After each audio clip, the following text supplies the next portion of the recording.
জানালার ফাঁক দিয়ে সূর্য দেখতে না দেখতে দুজনা মিলে দৌড়ে ছুটে গেলাম বিচের ধারে। আমরা বেশ সকাল থেকেই অপেক্ষা করছিলাম কখন সানরাইজ হবে আর কখন সেটা দেখতে যাব। কিন্তু ওয়েদারটা এমনই ছিল, ওয়েদারটা একটু ধোকা দিয়ে দিল। তো ভেবেছিলাম হয়তো লেট হবে, তা হঠাৎ করে দেখি যে সানরাইজ হচ্ছে, তো দৌড়ে চলে এসেছি এই বিচের ধারে। সত্যি কথা বলতে আবহাওয়াটা এতটাই সুন্দর ছিল সেটা আর বলে বোঝাতে পারছি না।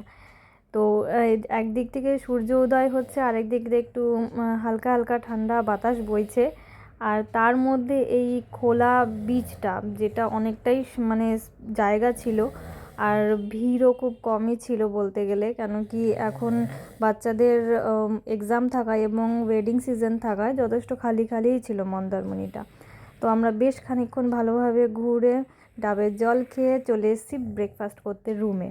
তো ব্রেকফাস্ট করে আবার আমরা বিচের ধারে চলে এসেছি একটুখানি সময় কাটাবার জন্য, এক কথায় বলতে গেলে ভেজার জন্য।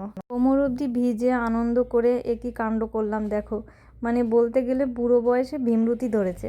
বাচ্চাদের এই দোলনা দেখে আমারও মনে হচ্ছে একটু দোলনা চড়ি। তারপরে এই অরুণ আইসক্রিমটা খেয়ে চলে গেলাম সোজা সুইমিং পুলে।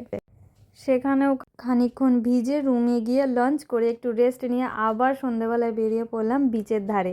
সেখানে বেশ কিছুটা শ্যাক ছিল, শ্যাকে আমরা চিংড়ি মাছ ট্রাই করলাম, যদিও বা এক্সপিরিয়েন্স একটু বাজেই ছিল।